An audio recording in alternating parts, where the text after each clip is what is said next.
ዝና ሞገስንና ሉላን ያዛቸው። ጠበቃው ለዝና አስደውሎ እንዲመጣም ታሰረበት ቦታ እንዲሄድም አደረገ። ጠበቃው እንግዲህ ቂም በቀሉን ሉላ ላይና ሞገስ ላይ ተበቀላቸው።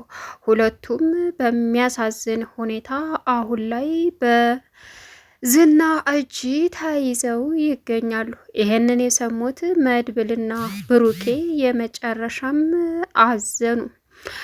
እንግዲህ የሞገስ እጣ ፈንታ እንደ ብሩኬ ታግቶ ህይወቱ መሰቃየቱም እንደሆነ ዝና አጥብቆ ለሉላ ነገራት። ሉላና ሞገስ ማንም ሰው የለም ከዚህ በኋላ ጠበቃውም ታሰረ፣ ነፃነታችንን ህይወታችንን እንኖራለን ባሉበት አጋጣሚ እጅግ በሚያሳዝን ሁኔታ ጠበቃው ዝና ታሰረበት ሄዶ እንዲጠይቀው በማድረግም አሁን ላይ ዝና እጅ ከፍንጅ ሉላንና ሞገስን እንዲይዝም አደረገ። በጣም ልብ የሚሰብረው ነገር ቢኖር ዝና ያደረገው ነገር እስከ ዛሬ ብዙ ህይወቴን ስፈልግሽና ስሰቃይ ኑሬ አሁን ግን አንቺ ለኔ አስፈላጊ ሆነች ሳይሆን እኔን እንዳሰቃየሽኝ ስቅይት አድርጌ እሸኝሻለሁ፣ ከዚህ ምድር አሰናብትሻለሁ። ያላንቺ በአንቺ ሀዘን ደግሞ ይሄ የማይረባ የምትወጁ ሞገስ ሲሰቃይ ብቻውን አስቀረዋለሁ በማለትም ለሉላ እንግዲህ ቁርጥ ንግግሩን ተናገረ።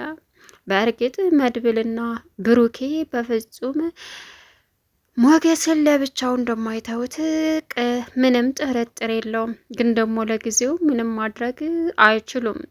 ሰላም ውድና የተከበራችሁ የዙዙነት ሚዲያ ቤተሰቦች እንዴት ናችሁ? ሰላማችሁ ይብዛልኝ። ለዚህ ቻናል አዲስ የሆናችሁ ሰብስክራይብ እያደረጋችሁ ቪዲዮውን እስከ መጨረሻው ተከታተሉ። እንግዲህ በጉጉት ስንጠብቀው የነበረው ተወዳጁ ምሳሌ ቀጣይ ፓርቲ ዘመተናል ማለት ነው። ሉላ እንግዲህ በዝና እጅ ትገኛለች። አሁን ሉላና ሞገስ በዝና እጅ ቢገኙም ግን ደግሞ ለጊዜው መድብልና እንዲሁም ብሩኬ የሰሙት ነገር አስደንጋጭ ስለሆነ አሁን ላይ ሉላን እጅ ከፍንጅ ይዞ ህይወቷን ሲኦል ማድረግ እንዳለበት አምኖ የተቀበለው ዝና ህይወቷን እያጨለመባት ይገኛል። እሷ ምንም ማድረግ አማራጭ ስለሌላት ዝም ብላ ከማልቀስ ውጭ ምንም አይነት ጥሩ ነገር አይታየኝም በማለትም ደም እንባ እያለቀሰች ትገኛለች። እንግዲህ ብሩክና መድብል ደግሞ የሰሙት ነገር በሞገስ ላይ በጣም አሳሳቢና ልብ የሚነካ የሚሰብር ነገር ስለሆነ ቀጥታ ወደነ ብሩክ ወደነ ሞገስ ጋር ቢሄዱም ሞገስ በመድብል በዝና እጅ እንደሆነም ተረዱ። የመሀሌት ውርደት እንግዲህ መሀሌት በቁሟ ተዋረደች። ምክንያቱም ቅድስትን አስወጥቼ እኔ እኖራለሁ ብላ የቅድስትን ልብስ ከመኝታ ክላሷ አውጥታ ያለ ፔስታል ያውልሽ አንቺ ኮተታም ውጪ፣ ድሮስ አንቺ ከባሌ ጋር ልትኖሪ ነበር እንዴ አላማሽ? በማለትም የተሯሯጠች ስትመጣ በስተ መጨረሻ ላይ ጉር ሰሯት።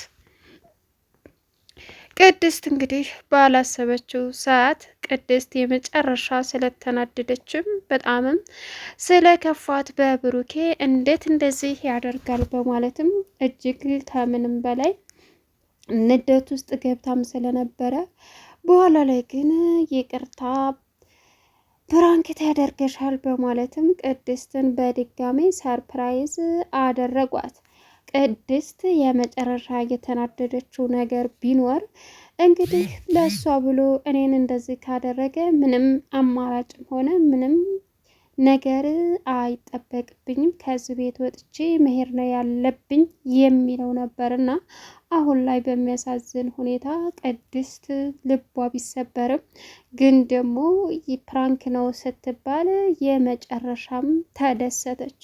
ዛሬ አንጀቴ ቅቤ ጠጣ በማለትም ለምሳሌ ስታወራ ቅድስት ቅቤ የእውነትሽን ነው አለች። ምሳሌ አዎ ምሳሌ አንቺም ልንገርሽ።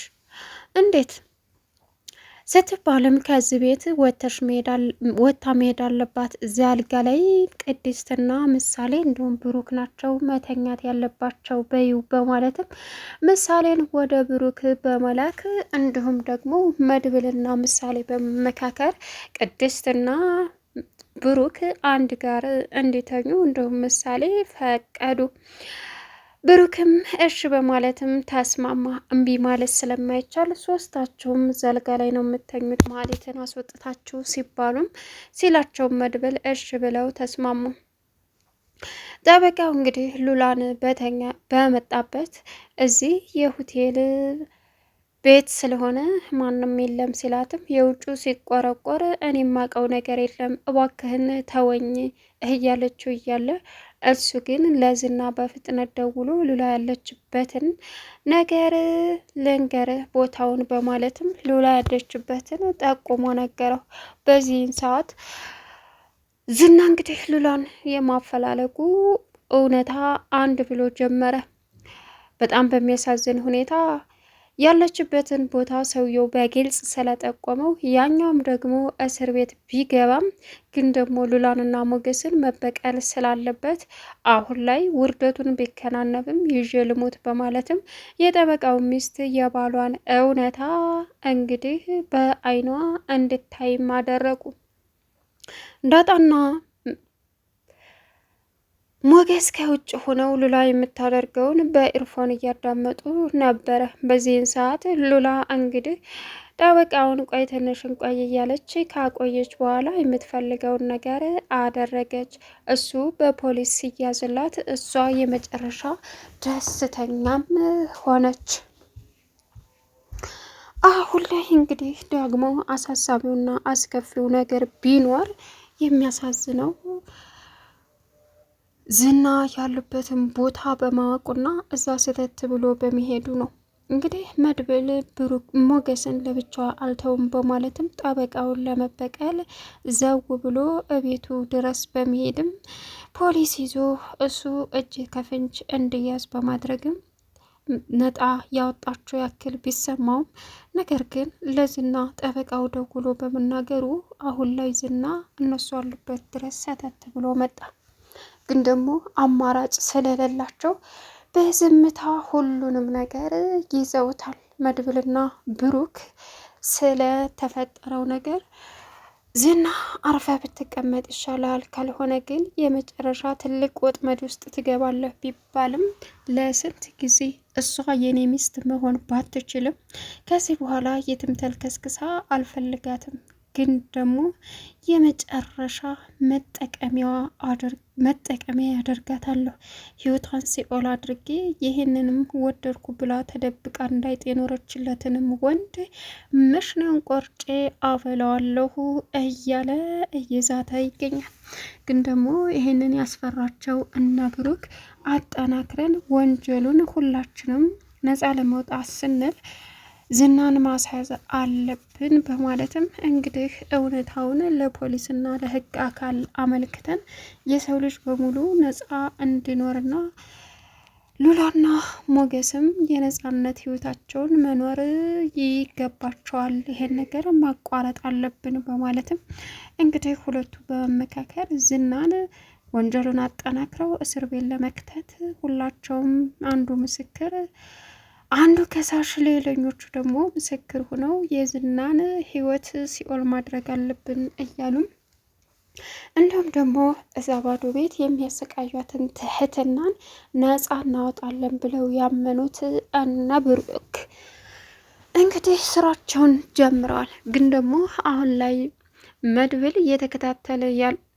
ያለው ዝናን ቢሆንም ግን ደግሞ መድብል ቀጥታ የዝናን ፊት ለፊት መዋጋት ሳይሆን አሁን ከነ ሙሉ ግብረ አበሮቹ ዝና እስር ቤት የሚገባበት ሰዓት ነው በማለትም ሁላቸውም ደምድመዋል። ግን ይሄንን በፍርሃት የተዋጠችው ሉላ የመጨረሻ ወይኔ ወይኔ እያለች እያለቀሰች ትገኛለች። ግን የሚመጣ ነገር የለም እሱ ስላወራ ምንም የሚፈጠር ነገር የለም እያለ ቢያጽናናትም ሉላ ግን ልትጽናና አልቻለችም። ዳጣ እንግዲህ ከነ ብሩኬ ወይም ከነ ሞገስ ተባባሪ ሁና አሁን ላይ ያደረገችው ነገር ዝና በእርግጥ ቢያገኘኝ እንደ ቆሎ ሽት አድርጎ እንደሚቆረጥመኝ አውቃለሁኝ።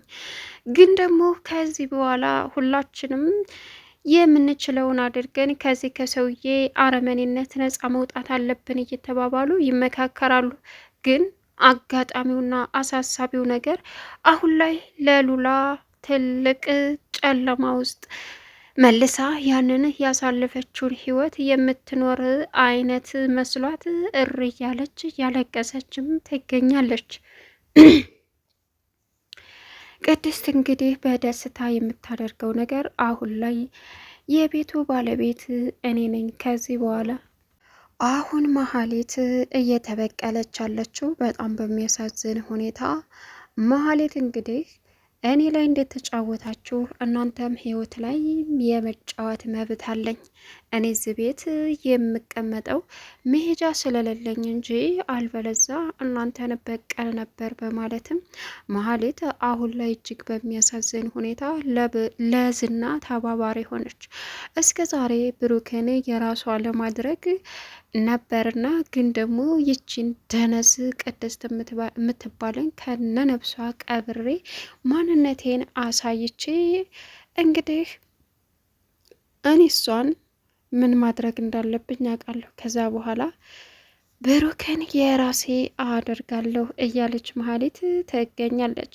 ግን ደግሞ አሁን እጅግ ልብ የሚሰብረው ነገር መሀሌት እያደረገች ያለችው ነገር ለዝና ተባባሪ ሁና እንደገና ግን ደግሞ እነ ብሩክ ቤት እያስመሰለች ትገኛለች።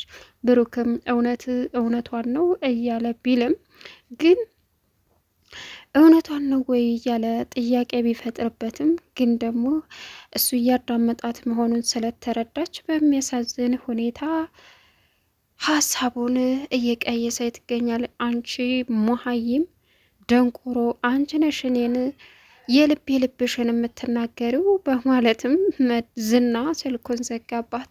ግን ደግሞ እሷ አትተወኝ ተወይ በቃ የራሴ ህይወት እየኖርኩ ነው አጠገቤ እንዳደርስ በማለትም ስልኩን ዘግታ ስትወጣ አሳይቻለሁ ማን